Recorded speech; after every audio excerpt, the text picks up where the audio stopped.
बिगड़ी जन्म अनेक की, सुधरे अब और आजू।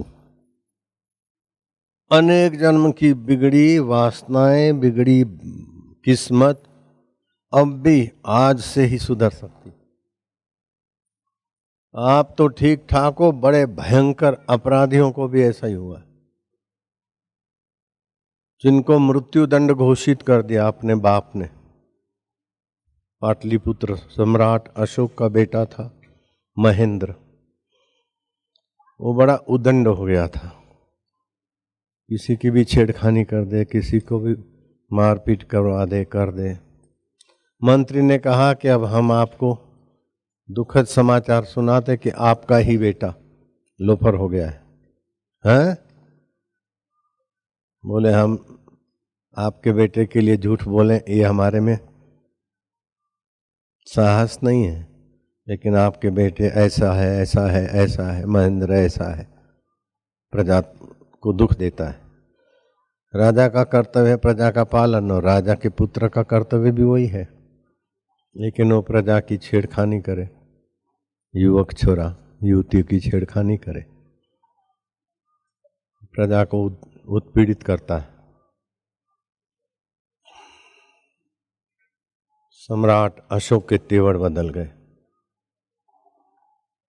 महेंद्र जी महाराज, छेड़खानी जी महाराज।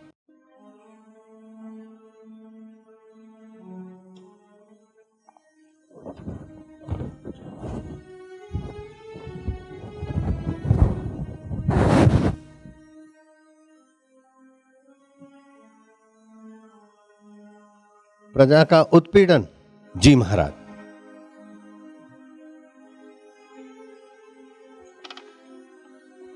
करनी आपो अपनी। महेंद्र को हाजिर करो, कठघरे में खड़ा कर दो। क्या न्याय प्रिय राजा थे, अपना बेटा है,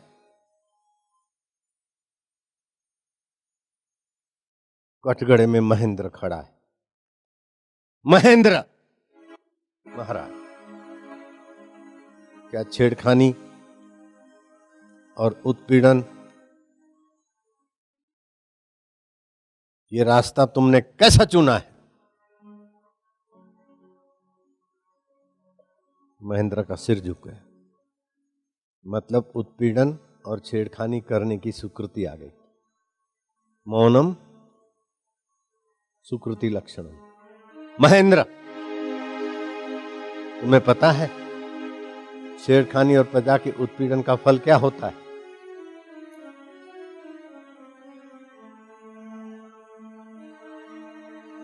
पाटलिपुत्र के राज्य में अन्याय बर्दाश्त नहीं किया जाएगा, तुम्हें मृत्युदंड दिया जाता है।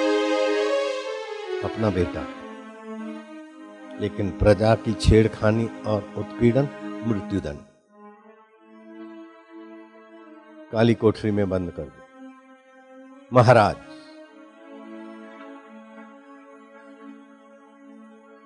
मैं सम्राट पुत्र के नाते नहीं,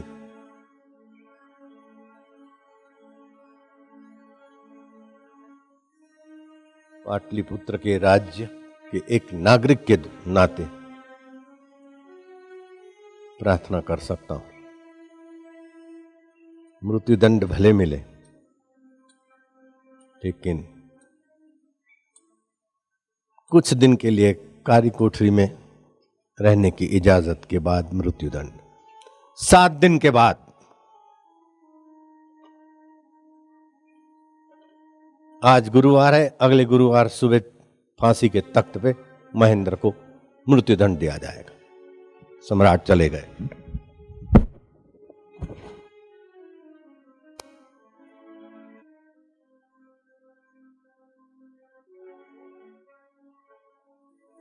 न्याय न्याय होता है, उसमें अपना पराया नहीं होता। कर्तव्य कर्तव्य होता है। राजा का कर्तव्य है प्रजा के शोषक को दंडित करना चाहिए।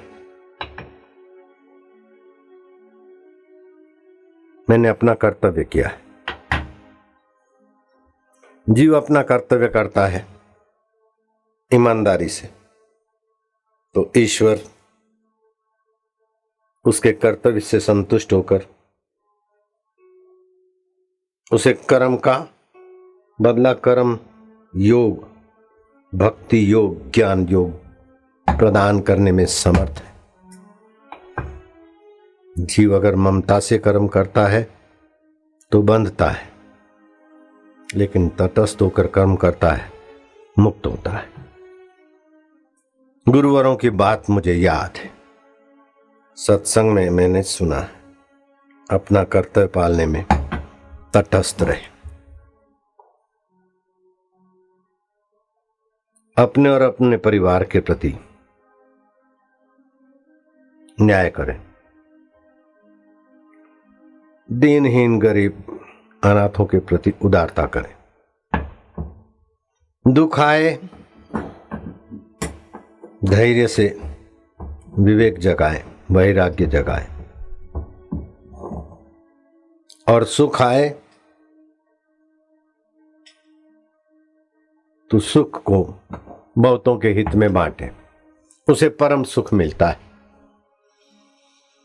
जो दूसरों को दुख देकर सुखी होता है उसे बड़े दुख के लिए तैयार रहना पड़ता है, लेकिन जो स्वयं कष्ट सहकर दूसरों के कष्ट हरता है, दुख हारी हरी उसके दुख रहने नहीं देता। जो अपने दुख का रोता रहता है उसका रोना चालू ही रहता है, लेकिन जो दूसरे के दुख के लिए द्रवित होता है उसका दुख उदारता में, हरि भक्ति में बदल जाता है।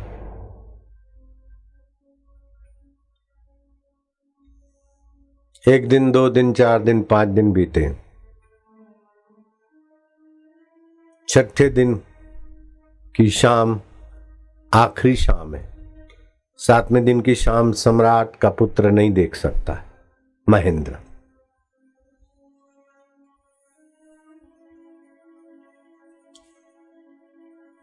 छठे दिन की दोपहर,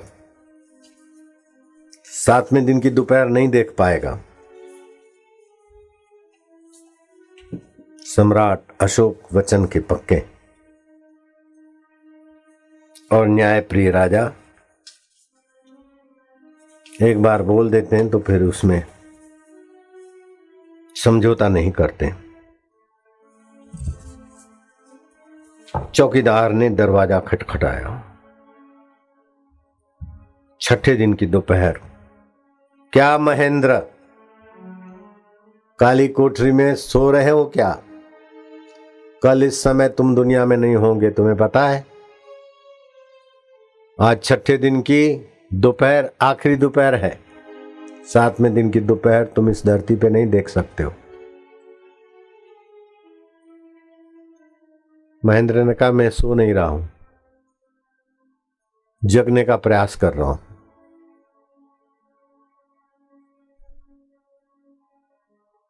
और जग रहा हूं। मुझे 7वें दिन की प्रभात का भय नहीं,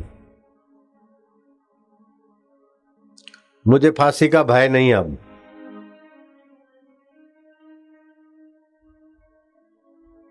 मेरी खिड़की से सूर्य का प्रकाश हुआ आज सुबह।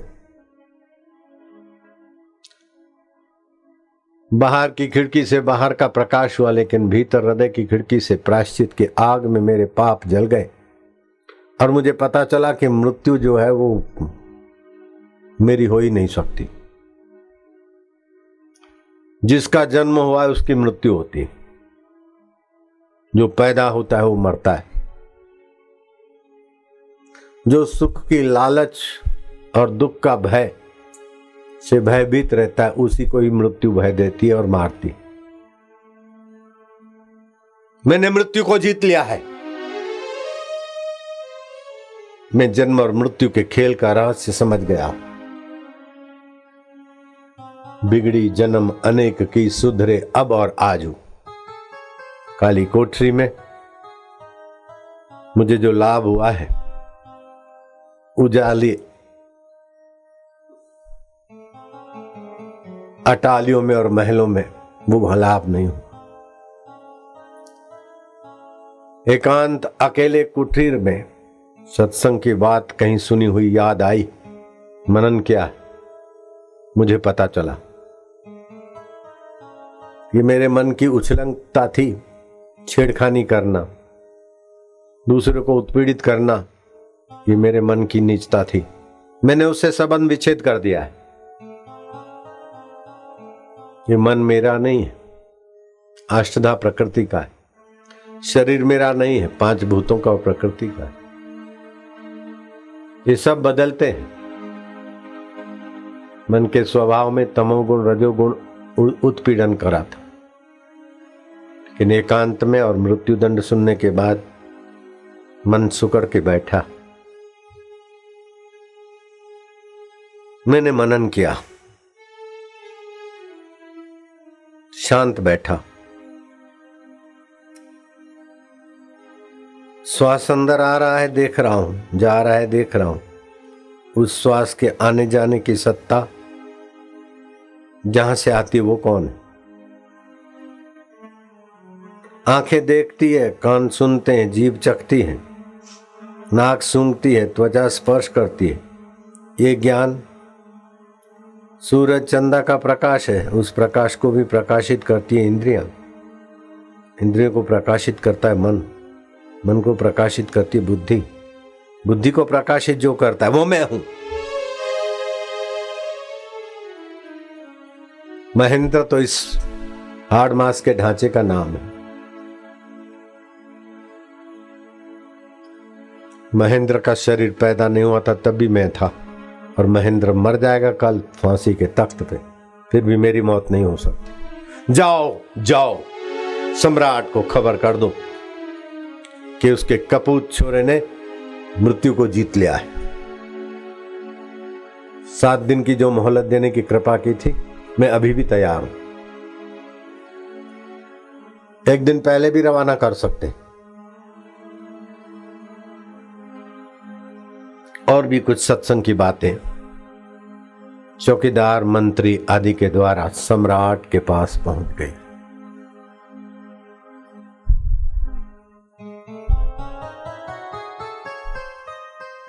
सम्राट के हृदय कमल खिल गया,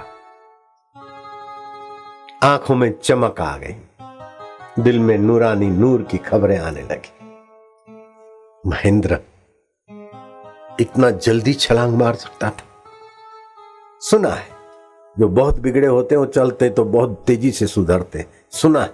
लेकिन आज राजमहल के एक सदस्य के जीवन में ये घटना घट रही। कितना पुण्य आत्मा होगा वो आत्मा। मैंने अपना कर्तव्य पाला तो ईश्वर ने अपनी उदारता का भी तो कर्तव्य संभाल लिया। हे प्रभु, हे दाता, जीव अपना ईमानदारी से कर्तव्य पालता है तो तू उसके मांगे बिना ही निहाल हो जाता है, उस पर निहाल उसे कर देता है।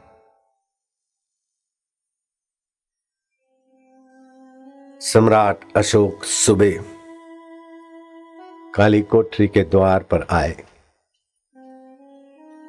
युवराज, तुम्हारी फांसी राज तिलक में बदल गई, सारी व्यवस्थाएं जुड़ गई हैं, तुम्हें राज्य अभिषेक के लिए तैयार होना होगा। राज्य की बागडोर ऐसे ही पवित्र आत्माओं के हाथ में होती तो प्रजा का हौसला बुलंद रहता है। महेंद्र, तुम मृत्यु से पार के तत्व में जग गए हो, तुमने मृत्यु को जीत लिया है। मुझे प्रसन्नता है, उस प्रसन्नता का तोहफा तुम्हें राज्य भेंट करता हूं। महाराज,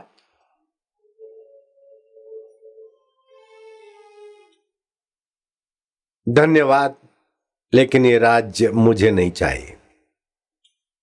मैंने परम राज्य पा लिया है, जो कभी न छूटे वैसा आत्मराज्य पा लिया है। महाराज, 10 5 15 साल संभाल के फिर शमशान में मरना, राजा होके भोगी बनना, ऐसे राज्य तिलक की मुझे आवश्यकता नहीं।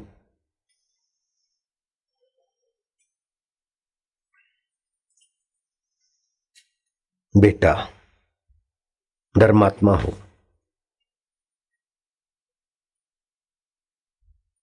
जीतात्मा हो। भोगी राजा प्रजा का शोषण करता है, अहंकारी राजा, लेकिन जीतात्मा और धर्मात्मा राजा अथवा महाराज अथवा कोई भी अपना भी शोषण नहीं करता, औरों का भी नहीं करता। महेंद्र, मैं अपनी प्रसन्नता से तुम्हें राज्य दे रहा हूं, महाराज प्रणाम है, लेकिन ये कृपा मैं पचा नहीं सकूंगा। मुझे तो आपका छोटा सा राज्य नहीं चाहिए। सारी सृष्टि में जो सतचित आनंद स्वरूप परमात्मा व्याप रहे, जंगलों में, नदियों में, नालों में, पहाड़ों में, प्रतिकूलता और अनुकूलता में, सब में जो जानने वाली सत्ता चैतन्य है, उस राज्य में मैंने प्रवेश किया महाराज। अब ये महेंद्र का शरीर सम्राट अशोक का बेटा हो सकता है, लेकिन मैं आत्मा हूं, मैं परमात्मा का अविभाज्य हूं। महाराज राज्य अब ये नहीं चाहे। एकांत अरण्य में विचरण करूंगा, गिरी गुफाओं में, पहाड़ों में, जहां जहां जाऊंगा लोगों के अंतर आत्मा को जागृत करने का राज्य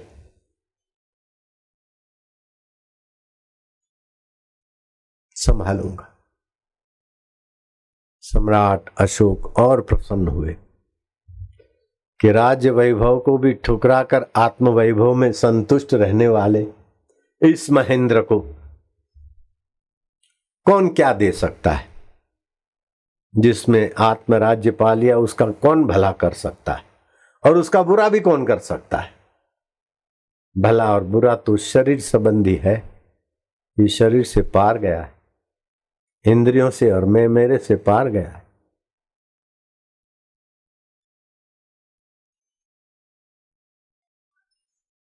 आंसू पहुंचता है, लेकिन ये दुख के आंसू नहीं। दुख के आंसू आंखों के किनारे से आते हैं, और हर्ष और धन्यवाद के आंसू बीच नेत्रों से आते हैं।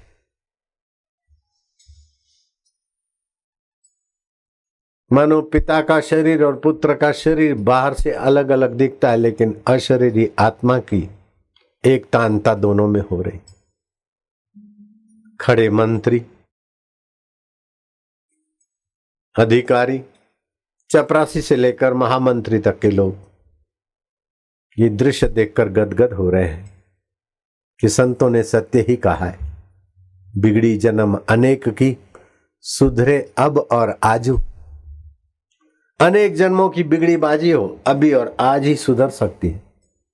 भगवान का होकर भगवान को चाहे, और भगवान को चाहे तो भगवान से और भगवान प्राप्त महापुरुषों से प्रार्थना करके चाहे, उदाताओं को देने में देर नहीं लगती। लेने वाला अपने समर्पण को संवार ले बस। जो मन में आए फिर बोले गुरु की कृपा है, गुरु की आज्ञा है, भगवान की प्रेरणा है, ऐसा नहीं। सच्चाई से, ईमानदारी से। परीक्षित को सच्चाई थी, ईमानदारी थी। सुखदेव जी महाराज के 7 दिन के सत्संग में परीक्षित ज्ञात ज्ञेय हो गए, मुक्त आत्मा जीतात्मा हो गए। राजा जनक घोड़े के रकाब में पैर डालते डालते, बिगड़ी जन्म अनेक की, सुधरे अब और आजू, उसी समय उनकी बाजी, बिगड़ी बाजी जीत लिए राजा जनक ने।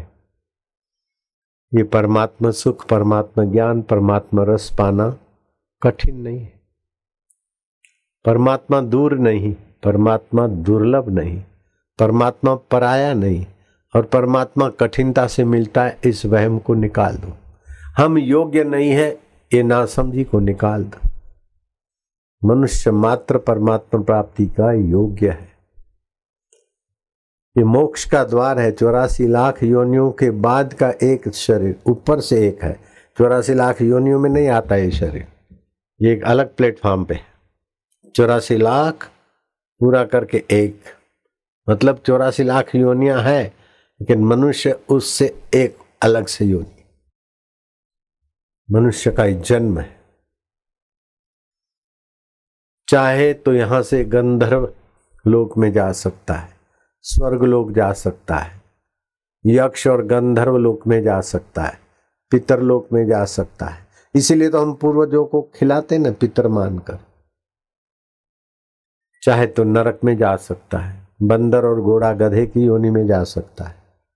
राजा नृग क्रिकेट बन गए हैं, सूखे कुएं में पड़े छटपटा रहे। साकेती, कृतवर्मा, बलराम आदि ने देखा, प्रयत्न करने पर भी निकल नहीं पा रहा था। श्री कृष्ण को बुलाया। वन दिवस मना रहे थे, जंगल में रहना, जंगल की हवा शुद्ध खाना स्वास्थ्य के लिए अच्छी होती। श्री कृष्ण ने उसे निकलवाया, अपनी कृपा दृष्टि की तो उसकी गर्दन ढल गई और जीव रूपी ज्योति का प्रकाश हुआ। देखते देखते देवता के रूप में वो प्रकट हो गया। क्रिकेट सब कुछ जानने वाले श्री कृष्ण अनजान होकर बोलते हैं कि हे देव पुरुष, क्या हम ग्वाल गोपों के बीच आप दर्शन देने के लिए पधारे हैं तो कहाँ से आए? आपका नाम क्या है? कहाँ से पधारे? वो कहता है महाराज आप सब जानते हैं, फिर भी अनजान लोगों के जीवन में सत्संग का महत्व आ जाए इसलिए आप पूछते हैं। तो मैं वो अभागा राजा हूं जिसका नाम अभी भी इतिहास में गाया जाता है स्वर्ण अक्षरों में। महाराज वेद पाठी पाठ करते हो, यागिक याग करते, बाद में यशस्वी राजाओं में नाम मेरा पहले नंबर में आता है। हे माधव, अर्थात पृथ्वी में मधुरता तुम्हारी, गन्ने और फन और लुच्ची और लीची में जो मधुरता आती है वो अंतरात्मा चेतना की। राजा नृग ने नहीं कहा, ये मैंने मिलाया लीची लुच्ची। इसलिए आपका नाम माधव है। गो माना इंद्रियां, इंद्रियों के द्वारा आपकी सत्ता विचरण करती, इसलिए आपका नाम गोविंद है। और इंद्रियां थक जाती और रात को आप में आराम पाती है, आप उनका पालन पोषण कर देते, इसीलिए आपका नाम गोपाल है। राधा उल्टा दो तो धारा, आप ही की सत्ता की धारा से, वृत्ति से सब व्यवहार होता है, उसी में आप ही की चेतना रमण करती, तो आपका नाम राधा रमण है। गोविंद बोलो हरि गोपाल बोलो, राधा रमण हरि गोविंद बोलो। हे माधव, आसमान के तारे कोई गिन सकता है, लेकिन मैंने यश के लिए, मेरा नाम हो मुकोक्सु, ऐसा अहंकार पूछने के लिए मैंने गौओं का दान किया। बड़े बड़े प्रसिद्ध ब्राह्मणों को, संतों को गाय दान की ताकि उनके सारे फॉलोअर्स मेरे प्रति सद्भाव करें। नेता लोग भी चालाक होते, बापू के यहाँ प्रणाम कर जाए तो हमें वोट मिल जाते हैं, बापू के यहाँ मत्था टेकते तो हमारी पार्टी वाले जीत जाते हैं। इसी ढंग से मैंने गौएं तो दान की, लेकिन यश के लिए। महाराज यश तो वहीं रह गया, अभी भी चलता, लेकिन जिस शरीर का यश था वो तो मर गया। बाकी हमें काले कर्मों का फल में किरकिट होकर भुगत रहा था, आप ही ने निकलवाया और अपनी दृष्टि, कृपा दृष्टि की। अब मैं देवता के रूप में प्रकट हुआ हूं। अगर मुझे सत्संग मिलता, सत्संग तो मिल रहा था, लेकिन सत्संग में जाने का शुभ संकल्प होता, कोई संत महात्मा अथवा बड़ों की सीख मिलती कि बिगड़ी जन्म अनेक की सुधरे अब और आजू, तो महाराज में हेरा फेरी के, चालबाजी के कर्म, बेईमानी के कर्म, दिखावे के कर्म न करके सत्संग में जाता और जिस सत्य स्वरूप में आप जगे हैं, आत्मरामी संत जगते, उसमें जग जाता। लोग मुझे बुद्धिमान प्रसिद्ध राजा तो मानते हैं, लेकिन मेरे जैसा और मूर्ख कहाँ मिलेगा। थोड़े दिन की जिंदगी को मरने वाले शरीर की वाहवाही में खत्म कर दिया। वास्तविक में जिसकी वाहवाही होती उस परमेश्वर को मैंने नहीं जाना। माधव, फिर भी मेरा सौभाग्य है कि आपकी कृपा कटाक्ष से, क्रिकेट की नीच योनि से और भी कई नीच योनियां भोग के आया हूं। अब मेरी देव योनि में गति हो रही है। बिगड़ी जन्म अनेक की सुधरे अब और आजू, तुलसी होई राम को राम भजी तजी कुसमाजू। मैं भगवान का हूं, भगवान मेरे हैं। सुख देकर भगवान मुझे उदार बनाना चाहते हैं और दुख देकर भगवान मुझे सावधान और संयमी बनाना चाहते हैं। सुख आएगा तुम्हारे लिए साधन बन जाएगा, दुख भी आएगा तो साधन बन जाएगा। आप सुख दुख के दबाव से अथवा आकर्षण से खोखले नहीं रहोगे, सुख दुख को साधन बनाकर आप उन्नत होते जाओगे। इस सत्संग का कितना महत्व है। सुख आए तो सावधान रहना कि सुख आया है, जो आता है वो जाता है। सुख में गिरो मत, दुख में गिरो मत। हलवाई के यहाँ चाशनी की पतेले होते हैं, जलेबी आदि बूंदी आदि जो बनाते हैं, तो सियाने मकोड़े और मक्खियां कढ़ाई के किनारे किनारे अपना काम बना के चले जाते हैं, लेकिन मूर्ख मकोड़े चाशनी में डूब मरते, मूर्ख मक्खियां भी डूब मरती है। ऐसे ये संसार में अपना काम बनाकर मुक्त आत्मा होना है। संसार में डूब मरने के लिए आपका जन्म नहीं हुआ लाला लालिया। हरि ओम ओम ओम ओम ओम ओम ओम ओम ओम ओम ओम ओम ओम ओम ओम। प्रभु जी ओम ओम, प्यारे जी ओम ओम, मेरे जी ओम ओम, दाता जी ओम ओम, रामा जी ओम ओम, श्यामा जी ओम ओम, शिवा जी ओम ओम ओम ओम ओम ओम ओम ओम।